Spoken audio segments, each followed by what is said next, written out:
안녕하세요. 한동호의 그림 이야기입니다. 오늘은 명화에 등장하는 술이 주제입니다. 바로 압생트라는 술인데요.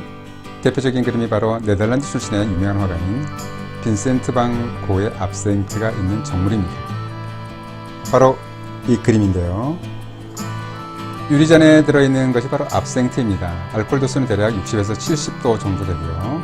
보통 물로 희석해서 마셨다고 하는데 병에 들어있는 것은 그냥 맹물로 보여집니다.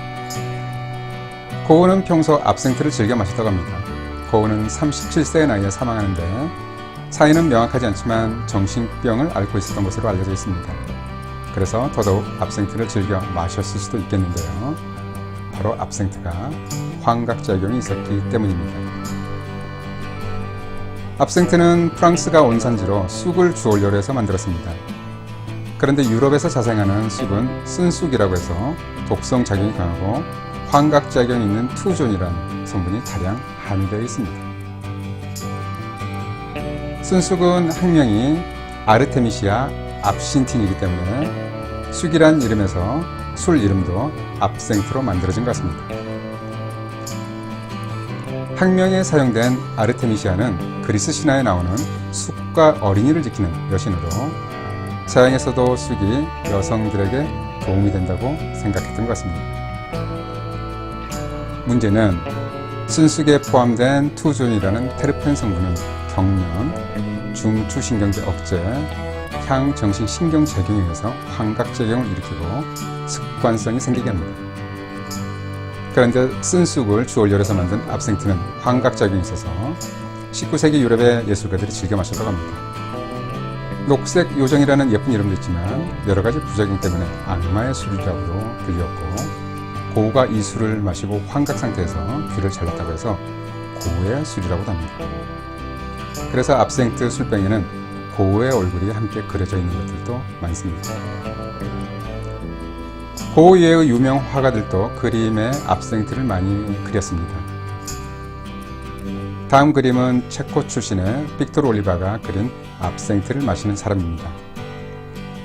파란 빛을 띤 여인이 유경처럼 테이블 위에 앉아있네요. 압생트가 녹색 요정과 악마의 술이라는 별명을 잘 표현한 것 같습니다. 다음 그림은 프랑스 출신의 화가인 드가가 그린 압생트입니다.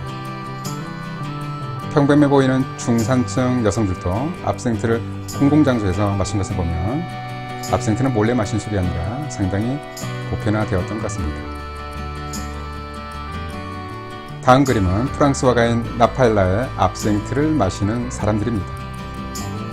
공공장소에서 두 명의 남성이 압생트를 마시고 있습니다. 독한 술을 마시는데도 안주 없이 그냥 술만 마시고 있네요. 대표적인 입체파 화가로 알려진 스페인 출신의 유명한 피카소도 압생트를 그렸습니다. 그림 제목도 그냥 압생트를 마시는 사람입니다. 손을 보면 여성으로 보여지는데 잔도 거의 비워가고 있고 얼굴에 홍조를 띠고 있는 것을 보니 많이 취해 보입니다. 제가 들고 있는 이 술이 바로 압생트입니다. 몇 년 전에 제가 국내에서 구한 것인데요. 마셔보면 치약 맛이나 향신료가 가득한 감기약 맛이 납니다. 프랑스에서 수입된 것이긴 하지만 국내에서 유통 중인 압생트는 환각 성분이 제거되어 있습니다. 엄밀하게 말하면 국내에서 유통되는 압생트는 사실 전통 압생트와는 다른 술입니다. 유럽에서도 일부 국가는 전통 압생트 금주령이 내려지기도 했고 외국으로 수출하는 압생트의 환각 성분을 제거하도록 했습니다. 우리나라 식약처 역시 쓴쑥에 투존이 함유된 압생트 수입과 유통을 금지하고 있습니다. 투존이 함유된 압생트는 해외여행 유해식품으로 구입 금지 품목에도 포함되어 있으니 참고하시기 바랍니다. 이제 봄이 되면서 들로 쑥을 캐러 나가기도 하고 술을 많이 접하게 될 텐데요.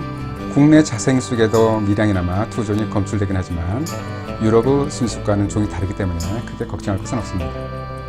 그리고 투존은 휘발성이 강해서 말려 먹으면 비교적 안전합니다.